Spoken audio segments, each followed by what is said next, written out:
લાખો ભક્તો પગપાળા ડુંગર ચઢીને માતાજીના દર્શને આવે છે. ખાસ કરીને છઠ્ઠા નોરતે માતાજીનો શણગાર અત્યંત મનમોહક હોય છે. એવું માનવામાં આવે છે કે ચૈત્ર નવરાત્રિના દિવસોમાં માન મહાકાળી પોતે ગરબે રમવા પધારે છે. જો તમે પણ આ દિવસોમાં પાવાગઢ જઈને માનના ગર્ભગૃહના દર્શન કરો તો તમારા જન્મોજન્મના પાપ ધોવાઈ જાય છે. પાવાગઢનો ઇતિહાસ અને શક્તિપીઠ. પાવાગઢનો ઇતિહાસ બહુ જૂનો અને ગૌરવશાળી છે. અહીં સતી માતાના જમણા પગનો અંગૂઠો પડ્યો હતો, તેથી આ પરમ શક્તિપીઠ ગણાય છે. વિશ્વામિત્ર ઋષિએ પણ અહીં કઠોર તપસ્યા કરી હતી. આ શિખર પર બિરાજમાન માન કાલિકા આખા ગુજરાતની રક્ષા કરે છે. પાવાગઢ એટલે પવનનો ગઢ. અહીં જે ઊર્જા છે, જે શાંતિ છે, તે દુનિયામાં ક્યાંય નથી. છઠ્ઠા નોરતે માતાજીને મધનો ભોગ ધરાવો અત્યંત શુભ માનવામાં આવે છે. જો તમે આજે પાવાગઢ જાઓ તો માનને મધનો પ્રસાદ જરૂર અર્પણ કરજો, જેનાથી તમારી વાણીમાં મધુરતા આવે છે અને અટકેલા કાર્યો પૂર્ણ થશે. ભક્તો, આ વિડીયોને ભૂલથી પણ સ્કીપ ના કરો અને પૂરેપૂરો જોજો, કારણ કે જો તમે આ છઠ્ઠા નોરતાની પવિત્ર જાણકારી અને પાવાગઢ મહાકાળીના આ રહસ્યને અધૂરું છોડીને ગયા તો સમજી લેજો કે તમે માન લક્ષ્મી અને માન કાલિકાના આશીર્વાદ લેવાની બહુ મોટી તક ગુમાવી રહ્યા છો. આજના વિડીયોમાં જે ઉપાય અને જે મહિમા હું જણાવવાનો છું એ તમારી કિસ્મત બદલી નાખશે, માટે એક સેકન્ડ પણ ચૂકતા નહીં. આજે ચૈત્ર નવરાત્રિનું છઠ્ઠું નોરતું છે, જે માં કાત્યાયનીને સમર્પિત છે. પાવાગઢના ડુંગરે આજે વહેલી સવારથી જ જય મહાકાળીના નાદ સાથે ભક્તોનું મહેરામણું મચ્યું છે. કહેવાય છે કે જે ભક્ત કાત્યાયની સ્વરૂપમાં માં કાલિકાની પૂજા કરે છે તેના જીવનના તમામ અવરોધો અને કષ્ટ દૂર થઈ જાય છે. તમે જોઈ શકો છો આ પવિત્ર ડુંગર જ્યાં પવન લહેરાય છે અને માની ધજા ફરકે છે. છઠ્ઠા નોરતે મા મહાકાળીને લાલ ચુંદડી અને મધનો ભોગ ધરાવવો અત્યંત શુભ માનવામાં આવે છે. જો તમે આજે પાવાગઢ નથી જઈ શક્યા તો આ વિડીયોના માધ્યમથી ઘરે બેઠા માના ગર્ભગૃહના અને પવિત્ર ધજાના દર્શન કરી લો. શાસ્ત્રો મુજબ મા કાત્યાયણીએ મહિષાસુરનો વધ કરવા માટે અવતાર લીધું હતો. આજે પાવાગઢની આ દિવ્ય ઊર્જા તમને એ જ શક્તિનો અહેસાસ કરાવે છે. જો તમારી કુંડળીમાં લગ્ન સંબંધી કોઈ બાધા હોય કે સંતાન પ્રાપ્તિની ઈચ્છા હોય તો આજના દિવસે પાવાગઢનું સ્મરણ કરવા માત્રથી જ માં તમારી મનોકામના પૂર્ણ કરશે. ભક્તો, 19 માર્ચથી લઈને 27 માર્ચ સુધી ચૈત્ર નવરાત્રિના કોઈ પણ દિવસે ચૂપચાપ તુલસીના છોડમાં બાંધી દેજો.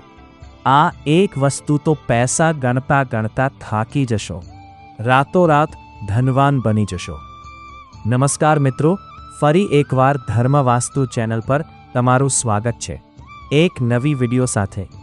ભક્તો, આજની વિડીયો ખૂબ જ ખાસ અને જ્ઞાનવર્ધક સાબિત થવાની છે, કારણ કે જો તમે ચૈત્ર નવરાત્રિના દિવસોમાં માં નવદુર્ગાની આરાધના કરતા તુલસી સાથે એક વસ્તુ બાંધી દો છો તો ભક્તો તમારા 7 જન્મની ગરીબી દૂર થઈ જશે.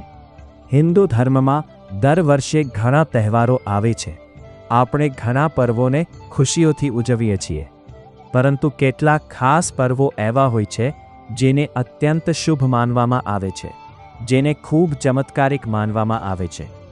આ બધા તહેવારોમાં સૌથી મોટો તહેવાર છે ચૈત્ર નવરાત્રિનો પવિત્ર પર્વ. આ ફક્ત એક ધાર્મિક તહેવાર નથી, પરંતુ શક્તિ, સમૃદ્ધિ અને નવી શરૂઆતનું પ્રતીક માનવામાં આવે છે.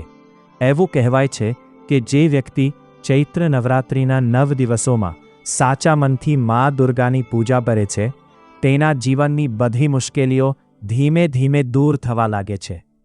ચૈત્ર નવરાત્રિનો સમય એવો સમય હોય છે જ્યારે પ્રકૃતિ પણ પોતાનું નવો રૂપ બતાવે. નવરાત્રિના છઠ્ઠા દિવસે મા દુર્ગાના છઠ્ઠા સ્વરૂપ એટલે કે મા કાત્યાયનીની પૂજા કરવામાં આવે છે. પાવાગઢના ડુંગરે બિરાજમાન મા મહાકાળી આજે કાત્યાયની સ્વરૂપમાં અત્યંત તેજોમય દેખાય છે. કહેવાય છે કે જે ભક્તોના લગ્નમાં અવરોધ આવતા હોય અથવા જેમના સંકલ્પો પૂરા ન થતા હોય, તેઓ જો આજના દિવસે પાવાગઢની ધજાના દર્શન કરે અથવા માના ચરણોમાં શીશ ઝુકાવે તો તેમના તમામ કષ્ટ દૂર થઈ જાય છે. મા કાત્યાયનીએ જ અત્યાચારી મહિષાસુરનો વધ કરીને દેવોને મુક્ત કર્યા હતા. તેવી જ રીતે મા કાળિકા આજે આપણા જીવનના સંકટોનો નાશ કરે છે. 12. પાવાગઢનો જીવંત મહિમા. છઠ્ઠું નોરતું. તમે દ્રશ્યોમાં જોઈ રહ્યા છો કે પાવાગઢના પગથિયા આજે ભક્તોના જય મહાકાળીના નાદથી ગૂંજી રહ્યા છે. ચૈત્ર નવરાત્રિમાં પાવાગઢની આભા કંઈક અલગ જ હોય છે. વહેલી સવારની આરતીમાં જ્યારે માના મુખારવિંદ પર સૂર્યના કિરણો પડે છે, ત્યારે જાણે સાક્ષાત મા આશીર્વાદ આપતા હોય તેવો અનુભવ થાય છે. છઠ્ઠા નોરતે મા મહાકાળીને લાલ રંગના વસ્ત્રો અને મધનો ભોગ ધરાવવાનો વિશેષ મહિમા છે. જો તમે આજે પાવાગઢ જઈ રહ્યા છો તો માને મધનો પ્રસાદ જરૂર અર્પણ કરજો. તેનાથી ઘરમાં સુખ અને શાંતિનો સૌથી મોટું કારણ એ છે કે પાવાગઢ એ 51 શક્તિપીઠોમાંનો એક છે. અહીં સતી માતાના જમણા પગનો અંગૂઠો પડ્યો હતો. ચૈત્ર નવરાત્રિ એટલે શક્તિની ઉપાસનાનો સમય. ભક્તો માને છે કે આ 9 દિવસો દરમિયાન મહાકાળી માતા સ્વયં પર્વત પર વિચરણ કરે છે અને ભક્તોના દુઃખ હરે છે. અહીં ચૈત્ર સુદ આઠમ હવનનું અનેરું મહત્વ છે. વર્ષોના સંઘર્ષ બાદ હવે પાવાગઢના શિખર પર સોનાની ધજા લહેરાય છે. ચૈત્ર નવરાત્રિમાં માનો વિશેષ શૃંગાર કરવામાં આવે છે. પાવાગઢમાં હવે રોપવે અને અન્ય સુવિધાઓને કારણે નાના બાળકોથી લઈને વૃદ્ધો સુધી સૌ કોઈ માના ચરણોમાં શીશ ઝુકાવી શકે છે. માતા મહાકાળીનું પ્રાગટ્ય અને વિશ્વામિત્ર ઋષિ. મિત્રો, શું તમે જાણો છો કે પાવાગઢ પર્વત પર માતાજીનું સ્થાપન કોણે કર્યું હતું? પૌરાણિક કથાઓ મુજબ પ્રાચીન કાળમાં ઋષિ વિશ્વામિત્રએ અહીં ઘોર તપસ્યા કરી હતી. તેમના ભક્તિથી પ્રસન્ન થઈને આદ્યશક્તિ મહાકાળી પ્રગટ થયા હતા અને ઋષિની વિનંતીથી આ પર્વત પર કાયમી નિવાસ કર્યો હતો. આજે પણ અહીં વહેતી નદી વિશ્વામિત્રી તરીકે ઓળખાય છે, જે આ પવિત્ર ઇતિહાસની સાક્ષી પૂરે છે. પર્વતનું નામ પાવાગઢ કેમ પડ્યું? આ પર્વત વિશે એક બીજી પણ અદ્ભુત માન્યતા છે. કહેવાય છે કે આ પર્વત એટલો ઊંચો અને સીધો હતો કે તેના પર ચડવું અશક્ય હતું. ત્યારે દેવોએ વિનંતી કરી અને પર્વતનો એક ભાગ એટલે કે પાવ, ચોથો ભાગ અહીં સ્થાપિત થયો, જેના પર માતાજીનું મંદિર બન્યું. આમ પાવ જેટલો ગઢ હોવાથી તેનું નામ પાવાગઢ પડ્યું. 3. પતાઈ રાવળ અને સુવર્ણયુગ. પાવાગઢનો ઇતિહાસ રાજા પતાઈ રાવળ સાથે પણ જોડાયેલો છે. કહેવામાં આવે છે કે એકવાર નવરાત્રિના ગરબામાં માતાજી સ્વયં સ્ત્રીનું રૂપ ધારણ કરી ગરબે રમવા આવ્યા હતા. રાજા પતાઈ રાવળની ભક્તિ અને ચાંપાનેરની સમૃદ્ધિ તે સમયે ચરમસીમાએ હતી.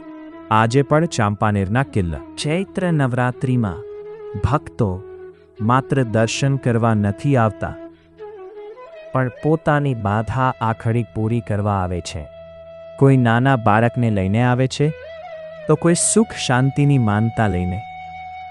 અહીંની હવામાં જ એક એવી શક્તિ છે જે થાકેલા પગને પણ બળ પૂરું પાડે છે અને જય મહાકાળીના નાદ સાથે આખો પર્વત ગુંજી ઉઠે છે.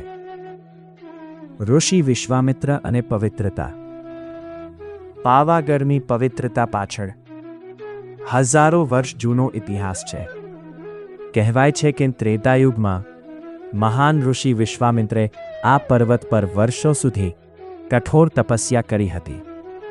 તેમના ભક્તિથી પ્રસન્ન થઈને આદ્યશક્તિ મહાકાળી અહીં પ્રગટ થયા હતા.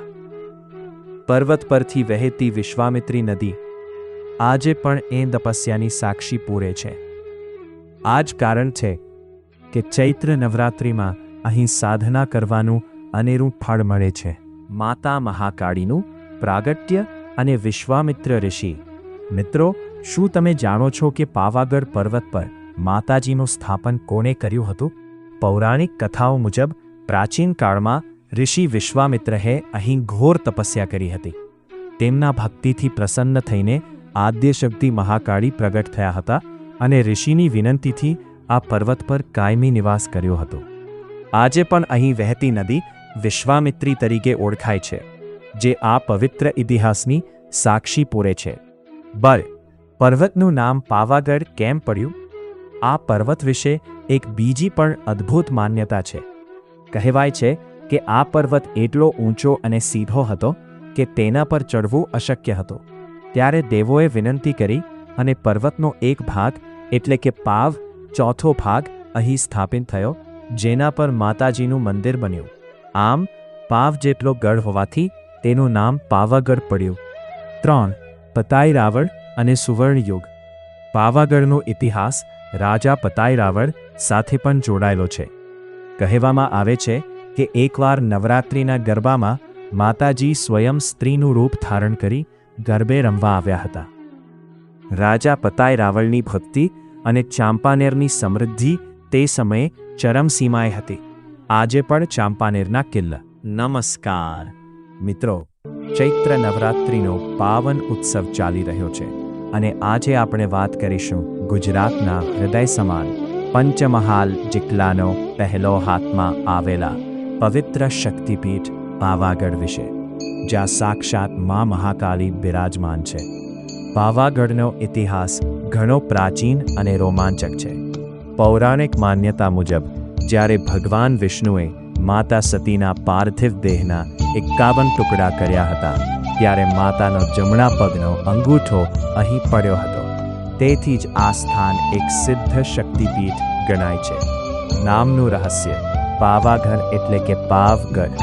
માનવામાં આવે છે કે આ પર્વત એટલો ઊંચો છે કે અહીં પવનનો વેગ અવિરત રહે છે, એટલે કે પવનનો ગઢ પાવાગઢ.